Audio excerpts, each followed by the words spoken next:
Assalamualaikum warahmatullahi wabarakatuh. Kali ini kita akan membahas mengenai pilihan hukum dan pilihan forum dalam penerapan yurisdiksi pribadi.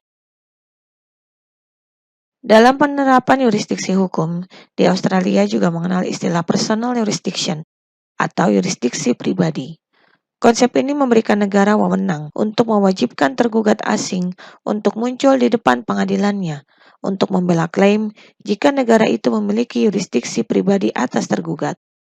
Pengadilan negara hanya akan memiliki yurisdiksi pribadi atas tergugat jika tergugat telah secara sukarela menyerahkan ke yurisdiksi pengadilan itu, atau tergugat telah dilayani dengan tulisan atau proses asal lainnya sesuai dengan peraturan pengadilan itu.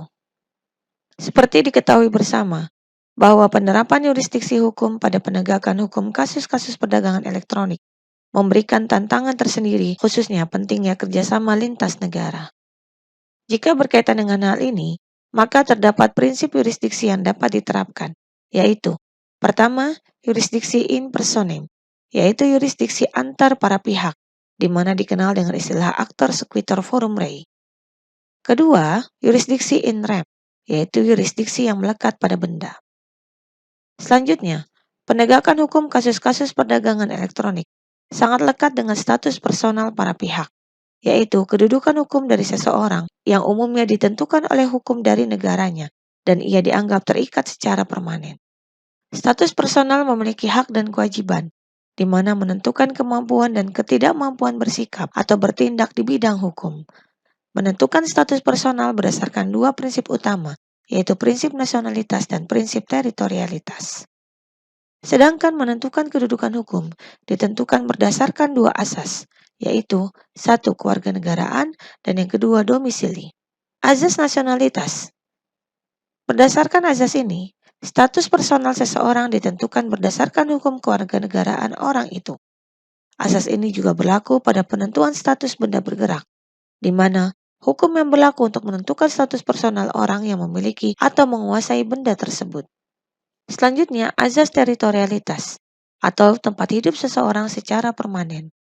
Dalam hal ini, status dan kewenangan personal seseorang ditentukan berdasarkan hukum domisili. Azas domisili terdapat tiga prinsip penting.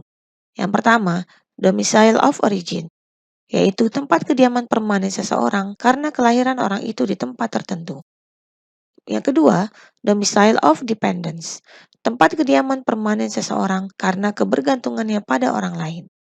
Dan yang ketiga, domicile of choice, tempat kediaman permanen seseorang yang dipilih orang itu atas dasar kemauannya sendiri.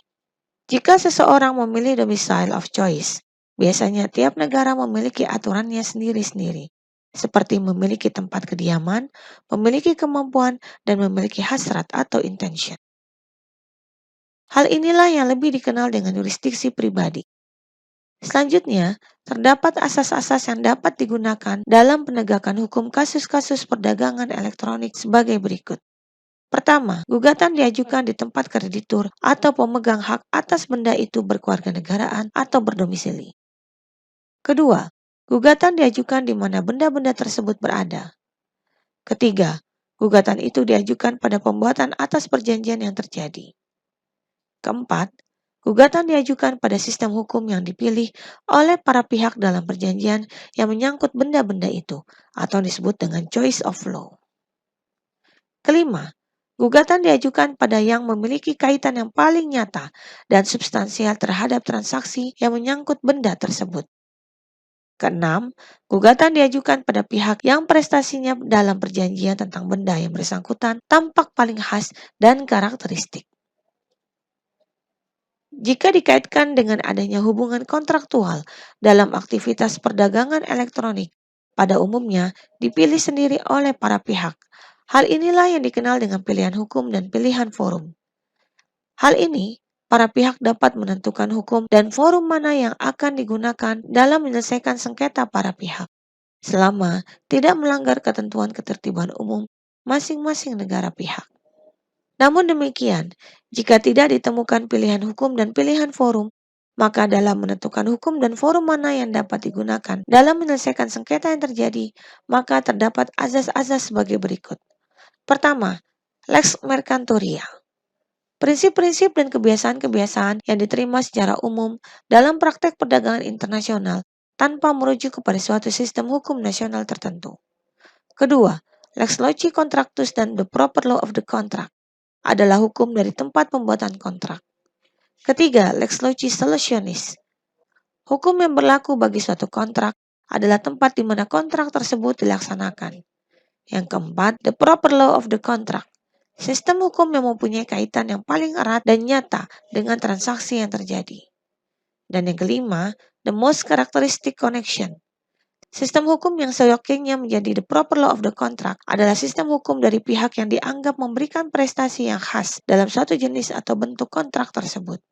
Sekian dan terima kasih.